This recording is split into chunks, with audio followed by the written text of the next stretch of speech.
Hello বন্ধুরা, আজ আমি একটা তোমাদের কাছে নতুন রান্নার একটা রেসিপি নিয়ে এসেছি। টক মিষ্টি আলুর দম। টক মিষ্টি আলুর দম করতে আমার কী কী লাগছে তোমাদেরকে দেখিয়ে দিচ্ছি। দেখো, আমি আলুকে এইভাবে সেদ্ধ করে নিয়েছি। এখানে ব্ল্যাক পেপার আছে, বিট নুন আছে, হলুদ গুঁড়ো আছে, লঙ্কা গুঁড়ো আছে, ধনে গুঁড়ো।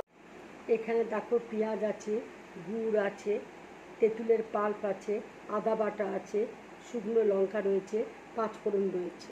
তেল দেখো গরম হয়ে গেছে। এবার আমি শুকনো লঙ্কা ফোড়ন দিয়ে দিলাম, পাঁচফোড়ন দিয়ে দিলাম। এবার দেখো আমি পেঁয়াজ কুচি দিয়ে দিচ্ছি। দেখো পেঁয়াজটা ভাজা হয়ে গেছে। এবার আমি আলুটা দিয়ে দিচ্ছি। এবার দেখো আমি একটু নুন দিয়ে দিচ্ছি, হলুদ দিয়ে দিচ্ছি। এবার দেখো ধনে গুঁড়ো দিয়ে দিচ্ছি, একটু লঙ্কা গুঁড়ো দিয়ে দিচ্ছি। এবার আমি আদা বাটা দিয়ে দিচ্ছি।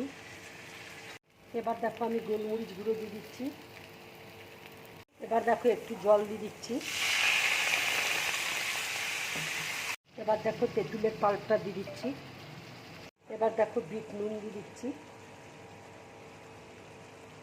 এবার দেখো একটু গুড় দিয়ে দিচ্ছি।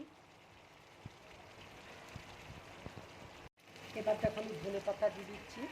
রান্নাটা আমার হয়ে গেছে। এবার আমি গ্যাসটা অফ করে দিচ্ছি। এবার দেখো আমি প্লেটের মধ্যে ঢেলে নিচ্ছি।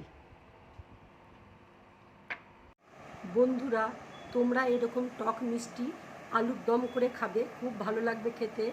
রুটি, পরোটা কিংবা লুচি, গরম ভাতের সাথে খাবে, খুব ভালো লাগবে। যদি আমার এই রেসিপিটা তোমাদের ভালো লাগে তাহলে লাইক করবে, শেয়ার করবে আর ড্রিম ব্লগ চ্যানেলটাকে সাবস্ক্রাইব করবে। নমস্কার।